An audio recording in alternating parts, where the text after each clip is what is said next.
इटावा में यादव समुदाय से आने वाले जो कथावाचक थे उनकी जो पिटाई हुई है अब वो राजनीतिक स्वरूप भी लेती जा रही है। हमारे साथ में मौजूद हैं कल की पीठाधीश्वर आचार्य प्रमोद कृष्णम जी।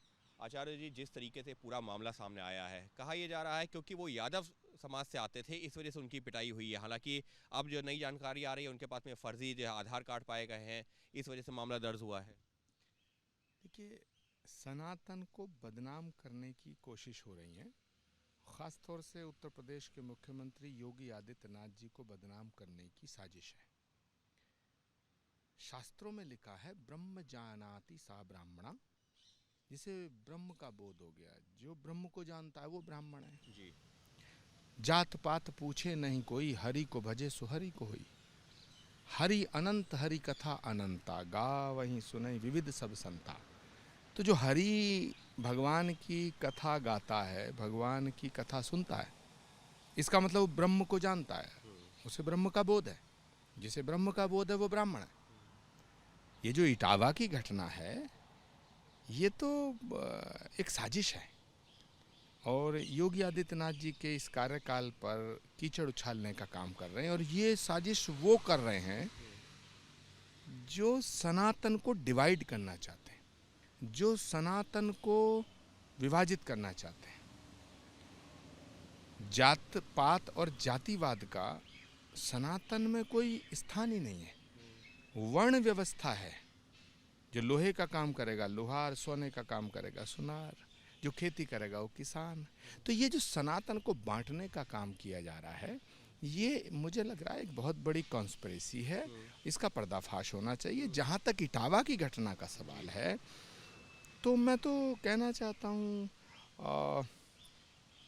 मुकुटमणि जी को, उनका जन्म यादव परिवार में हुआ है। यादवों से बड़ा हिंदू कौन है? यादवों से बड़ा भक्त कौन है? यादवों से बड़ा सनातनी कौन है? मैं मुकेश मणि जी को कहना चाहता हूँ कि श्री कल्की धाम में आए, श्री कल्की धाम में आके कथा सुने।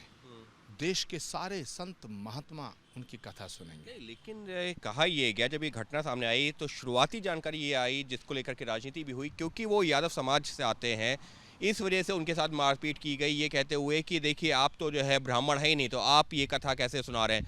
ऐसा आपको लगता है कि इस तरीके से घटना रही? देखिए, जो ब्रह्म को जानता है वो ब्राह्मण है, और जो ब्राह्मण है वो ऐसी हरकत नहीं कर सकता। जिन्होंने कथावाचक महोदय के साथ ये बदतमीजी की है, उनका अपमान करने की कोशिश की है, मैं उन्हें ब्राह्मण नहीं मानता। क्योंकि जो ब्राह्मण है वो सनातन को बांटने का काम नहीं कर सकता, और जो सनातन को बांटने का काम कर रहा है, सनातन को जातियों में विभाजित करने का काम कर रहा है, वो ब्राह्मण नहीं हो सकता। लेकिन अब वही जिन लोगों के ऊपर आरोप लगा था, उस गांव के लोग अब ये कह रहे हैं कि देखिए इनके पास तो इन्होंने अपनी पहचान ही छुपाई है, इनके पास में फर्जी आधार कार्ड मिल रहे हैं। अगर वो अपनी जाति बता करके आते हैं तो इस तरह का कुछ होता ही नहीं। हम यादव जो है जाति से नहीं, आपत्ति ये है कि उन्होंने किस तरह से धोखे में रखा है यहाँ पर। जो भगवान की कथा कर रहा है, जो भगवान का जिसको बोध हो गया, जिसको सृष्टि का बोध हो गया, जिसको समष्टि का बोध हो गया, वही ब्राह्मण है। जन्म से तो हम सब शूद्र हैं। जब हमें ज्ञान नहीं होता, अज्ञानी होते हैं, तब हम शूद्र होते हैं। जब हमें जैसे जैसे ज्ञान होता है हम ब्राह्मण हो जाते हैं। यही हमारा शास्त्र कहता है। जो लोग अज्ञानी हैं वो इसको इस दृष्टिकोण से देख रहे हैं। मैं आज मुकुटमणि जी को ये जानते हुए कि उनका जन्म यादव परिवार में हुआ, मैं श्री कल्की धाम में कथा करने के लिए आमंत्रित कर रहा हूँ। मैं उनका सम्मान करूंगा और सारे लोग उनकी कथा सुनेंगे। और ये हमारे सनातन का सौंदर्य है। हमने वाल्मीकि को महर्षि को कहा के पुकारा है। रविदास को संत शिरोमणि कहा गया है। तो जो सनातन रविदास जी को संत शिरोमणि कहता है, रत्नाकर को महर्षि वाल्मीकि कहकर उनकी पूजा करता है, वो सनातन किसी को यादव होने की वजह से कथा करने से कैसे रोक सकता है? नहीं, लेकिन अभी जो नई जानकारी सामने आई है कि जो फर्जी आधार कार्ड मिले हैं, फर्जी पहचान पत्र मिले हैं, उस मामले में एफआईआर भी दर्ज हुई। देखिए, कोई व्यक्ति यदि कानून का उल्लंघन कर रहा है, ये एक अलग विषय है। कानून अपना काम करेगा। लेकिन मैं ये कहना चाहता हूँ कि यदि कोई भगवान श्री राम की कथा, भगवान की कृष्ण की कथा, श्रीमद् भागवत कथा, श्री कल की कथा, यदि कोई भी व्यक्ति कर रहा है, जातियों की तो बात ही छोड़ दीजिएगा, मैं तो कह रहा हूं अगर कोई इस्लाम को मानता, राम कथा कर रहा, मैं उसे भी ब्राह्मण मानता हूं, उसे भी सनातनी मानता हूं। और अखिलेश यादव ने जिस तरह से जो है 51,000 रुपये देने की बात कही है और ये भी कहा है अगर पीडीए के लोग जो है कथावाचक बन जाएंगे तो फिर जो है समाज में जो है अलग अलग तरह की विचारधाराएं यहाँ सामने आने लगेंगी।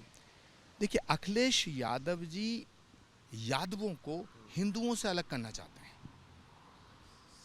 अखिलेश यादव जी यादवों को सनातन से अलग करना चाहते हैं, क्योंकि उन्हें लगता है सनातन जब सशक्त होगा, सनातन जब तक एक रहेगा, उनकी सत्ता नहीं आएगी। ये बहुत बड़ा मामला है और बहुत बड़ी साजिश है, क्योंकि उत्तर प्रदेश में 2027 में चुनाव आ रहे हैं।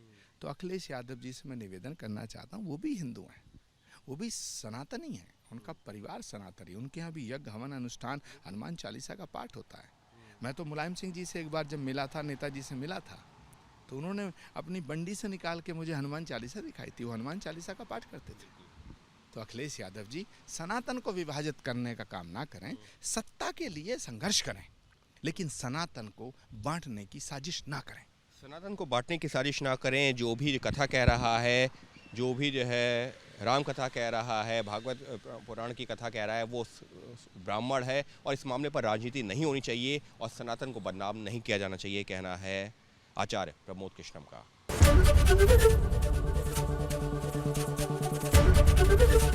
एबीपी गंगा, खबर आपकी, जुबान आपकी।